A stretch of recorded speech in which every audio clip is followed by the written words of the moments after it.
Alright guys, so I just bought a 9,000 pound 2-post lift off of Amazon, and 10 days later it arrived on the back of a freight truck.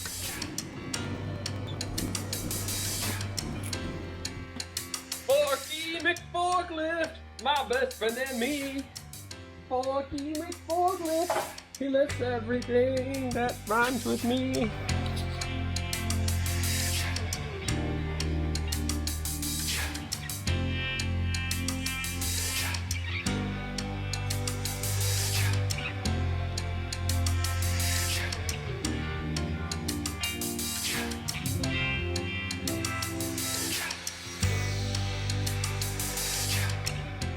Alright, I opened up all of the little packages that came with this and organized all of the nuts, bolts, shims, washers, anchors, all that good old stuff. One thing that did not come with this kit, an instruction manual. That's very annoying. So I just typed in the part number. In this case, it is 9KOH PDF into Google, and then it popped up with the first search results. Luckily, I've got the ground marked out where I would like to have both of these pads go. We have 107.25 inches in between, and then I marked out the exact size of the pads and then verified the outside is 134.25, so we are good to go. The reason I said hopefully is because I do have a radiant floor heating system with a whole bunch of tubes running underneath here. So the plan is tomorrow morning, when it's around 45 degrees or so, I will open up this door to let some of the cold air in, and then I will crank up the radiant floor system for just this zone so that it will hopefully heat it up pretty quick. I do have a FLIR camera that was lent to me by my buddy Gavin. I used it last winter to see if I could find the tubes in the ground, and it worked pretty good. So first thing tomorrow, figure out where those tubes are. Hopefully they're going to be either right in the middle or just off to the side enough to where I can mark out where the 5 anchors will go. As long as those anchors are not going to touch anywhere near those radiant floor lines, we will be good to finish up this install. So let's fast forward to tomorrow morning. Alright guys, I've got my little FLIR camera going. The radiant floor system is heating up. We've got the door opened to make it a little bit cooler. I wanted to show you something interesting over here. We've got our mechanical room where we have the radiant floor set up, and I have the house side, which is this one, turned off. And then I've got the shop side turned on. Isn't that crazy? And then here's the house side. I mean, you can obviously see the difference when it's running. I just think that is so cool looking. So while I'm waiting for this ground to heat up, I am going to go ahead and start putting together this center crossbar and then the extensions here. Now you see there are 6 bolts on the outside of the extensions, but there's only 4 on the main beam here, and that is because these can be done at 2 different heights. I will do it at the taller height because luckily I've got 16-foot walls in here.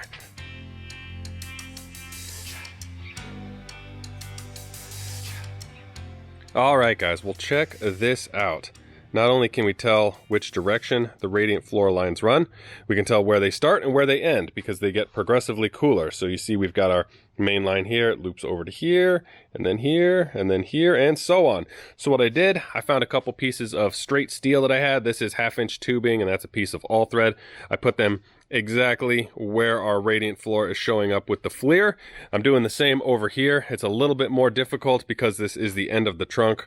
So you can see it's not quite as dramatic, but we will get there with a little bit more heating up. Now these pads, the instructions that I looked up have the measurement as being 13.5 inches, while I'm measuring 14.5 inches. So something is a little bit off. Either it's going to be inside an inch, or it's going to be outside an inch, or it'll be equalized 1/2 inch on each side. What I will do, take this top piece here, measure that against the top where it mounts, taking into account that I've got about a 3/16 of an inch drop, and then I will figure out where we are supposed to be so that I can get these pads marked exactly in between the radiant floors so that we don't drill into them.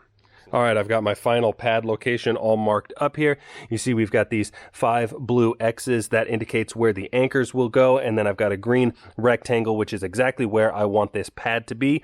I ended up moving it over about 2 inches from where I had it initially, and that's to give me a little bit of extra space. I've got around 4 inches or so between the radiant floor line and where the anchor will be, and then that same distance matches up on this side, about 4 inches or so. I really didn't have a ton of options. The radiant floor floor ended up being about 18 inches apart, and if I were to scoot it over to be in between the two lines, then each anchor would have still ended up being a little bit too close, and I wanted it to be as close to center as possible so that when I drive in, I don't need to turn too much one way or the other. The next step is going to be lifting up both of these posts. Now, I have the extensions bolted to them, but they are not finalized. I haven't tightened those down. Those are just there to hold them so that I don't have to install those once the posts are up. Now, the last lift that I installed at my last house, I did by myself.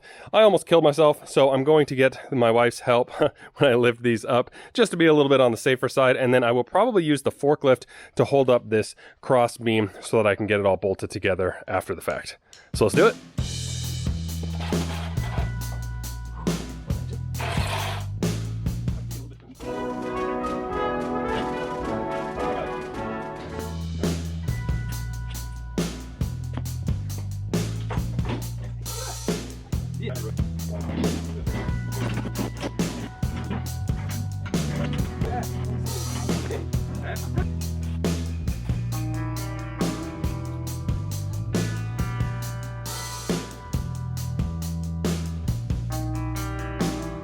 All right, we've got both of the posts more or less where they need to be. You can clearly see our little blue X's in each of the anchor spots, so we know that at least a majority of our measuring has been correct. The next step is going to be getting the forklift so that I can lift up this crossbar. I'll then grab a ladder so that I can put the 4 bolts into each side. I won't tighten it down all the way because we're still not anchored into the ground, but I wanted to get that crossbar on so that I can get everything perfectly squared. I'll do that with the help of my laser level, and then I've got a set of shims to put underneath anywhere where the concrete is not perfectly flat. So we should be good to go. Let's get that forklift fired up.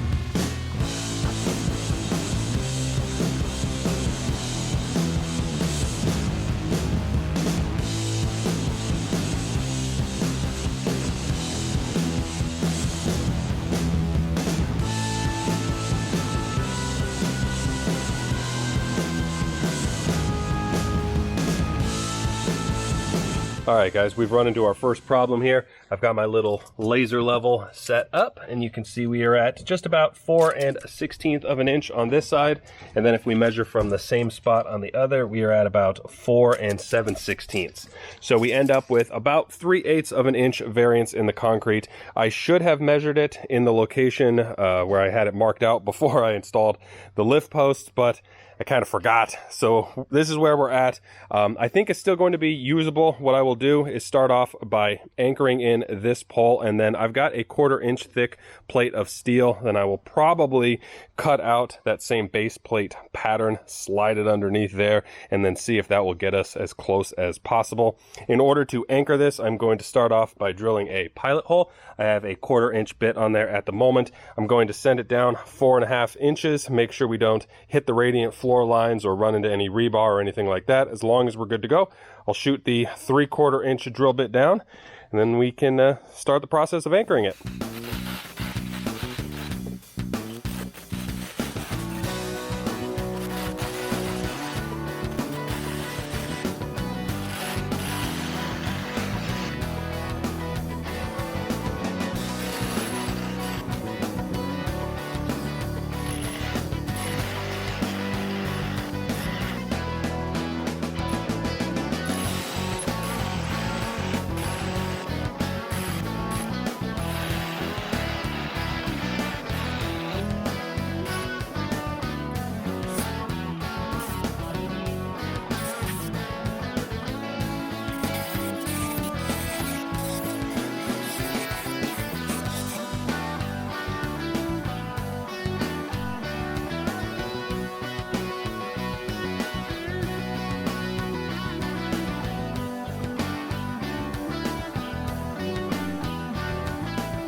All right, guys, we've got one side all anchored in, and I went ahead and raised both of the arms, and the reason for that is because I wanted to get to our little latching mechanism there, and you see I've got the laser level up a little bit higher this time because I wanted to put it right on that lip of the first latch so that I could verify on this side over here.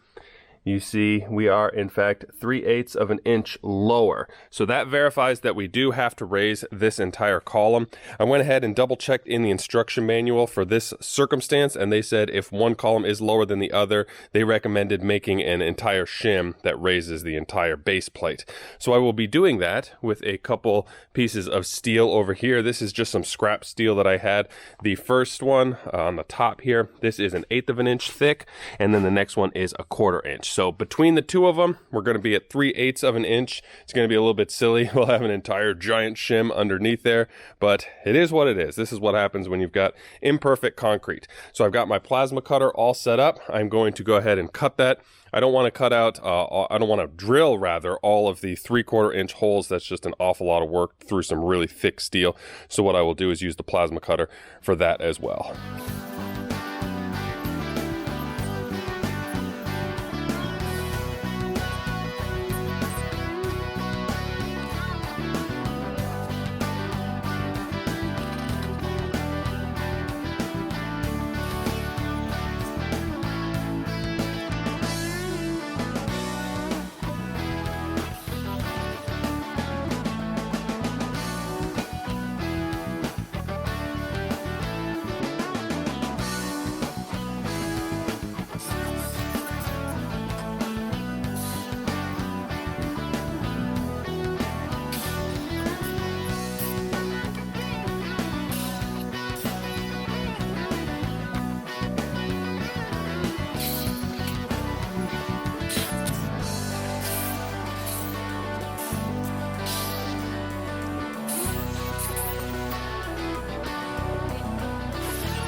I decided the best way to get the two shims underneath the beam was to install the two rear anchors but not tighten them down. That way they would act as a guide, and then I could use my cherry picker to lift the beam up and slide the shims underneath.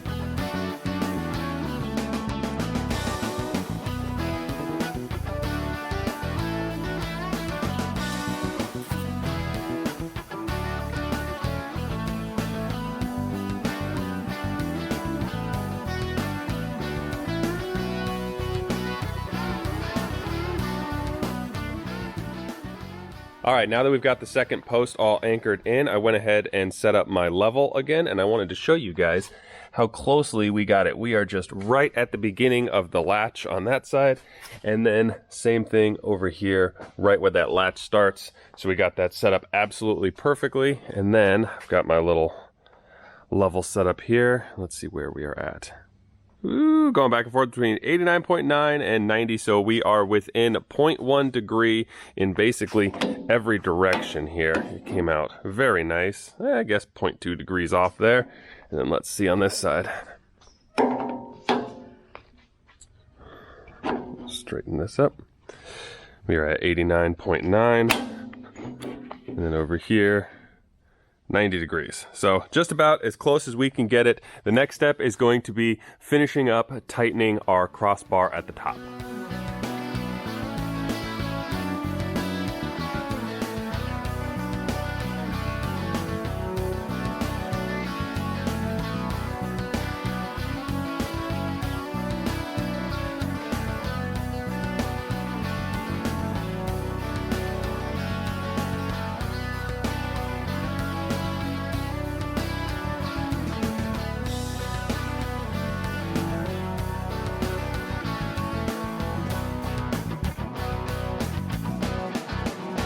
All right, guys, things are coming together over here. I have done a few things off camera that I want to catch you up on. I installed the 2 arms on the carriage there, and then I did install these cables. Basically, the cables need to be on the front side of the carriage, and you have 2 eyelets. So the eyelet in the front, you run the cable straight up. The eyelet in the back, you go down, and then you've got a little pulley system right here that then goes back up to the front to where you've got 2 pulleys on each side that then connect to the other side right here. Now the next step is wiring up our HPU, and this was a little bit frustrating because I looked up the instruction manual and it had a different relay that wires up completely different. So I checked on Google to see if there was another manual. I found a different manual, but unfortunately that one has a different relay as well. But never fear, this is pretty straightforward. There is a little diagram on the side of the relay. Basically, we've got 0 and 1, which is going to activate the coil, which is going to connect numbers 8 and 6, and then 2 and 4. So then you go onto this side and you can see that numbers 2 and 8 have the power coming in from our little pigtail here, and then numbers 4 and 6 go into the back here for the power unit. Now it does come with this little pigtail installed, but this is probably 14 gauge wire or so. This is not supposed to be used. So I've got some larger wire coming in here. This is 10 gauge 220, which is why you've got 2 hots. You've got the red and the black, which will each be a hot lead. Now, in order to wire up our safety switch at the top, that is a pad that if a vehicle happens to hit, will hit this little switch. Now this switch is a normally closed switch, so it normally makes the electrical connection. When it hits that pad, it then opens up that switch. So what I will do is on this leg right here where we have our push button, I will just cut right here and then install a couple of pigtails to hook up to these 2 from that switch up on the top, and then I've got a little ground that I will also add to right there. So pretty straightforward, a little bit annoying that they don't have an instruction manual, but no biggie. All right, I think I've got everything wired up and we are ready to close up this service panel. We've got our hot leads in going to the 2 outside portions of the relay. We've got the 2 pump wires on the inside there, and then we have our up switch right here hooked up, and then pigtailed in, I have our little cutoff switch at the top. So the next step is going to be filling this up with hydraulic fluid. I will be using ISO 32 fluid in here, and then we will be able to turn on our circuit breaker and get this thing tested.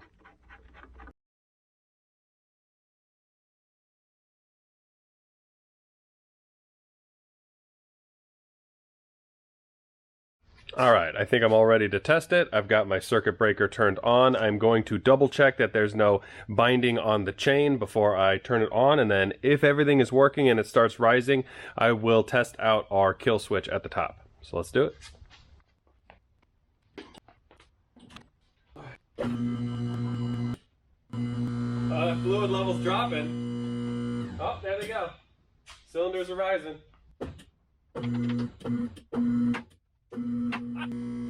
Got the clicks at the same time. Let's see if that kill switch works.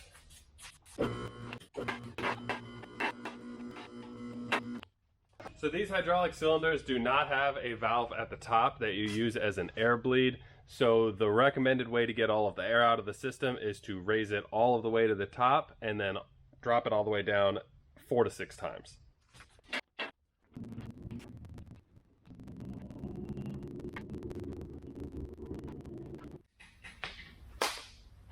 Nice. All right, let me show you a couple features before we're done here.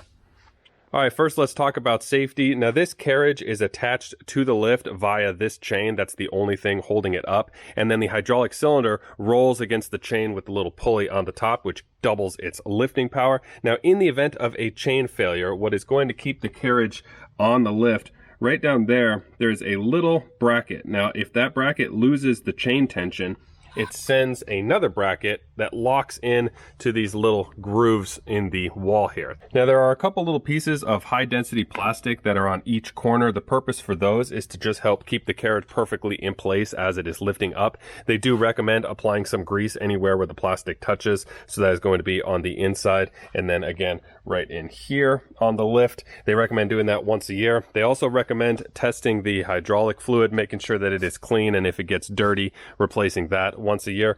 There's another little safety feature I want to show you. These little arms, they're able to swing when they're down, but once you put these in the correct position and then you raise it up, let me show you what happens. So then the arms become locked like so that when the vehicle is up, these arms can't swing. And then when you lower it, they are pushed off there to again allow you to swing this around. Now this has what's called asymmetrical arms. You see the front arms are different from the rear. They have that little angle to them. And the reason for that is to do just what I'm doing here. Have both arms facing the same direction so that when you drive the vehicle in, you can swing them both in.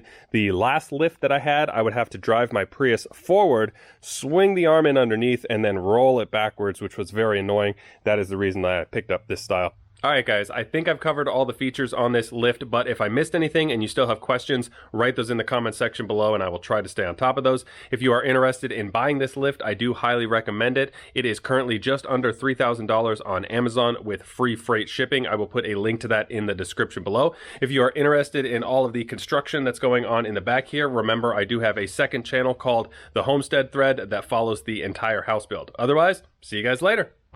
Thanks for watching, everybody. Bye-bye.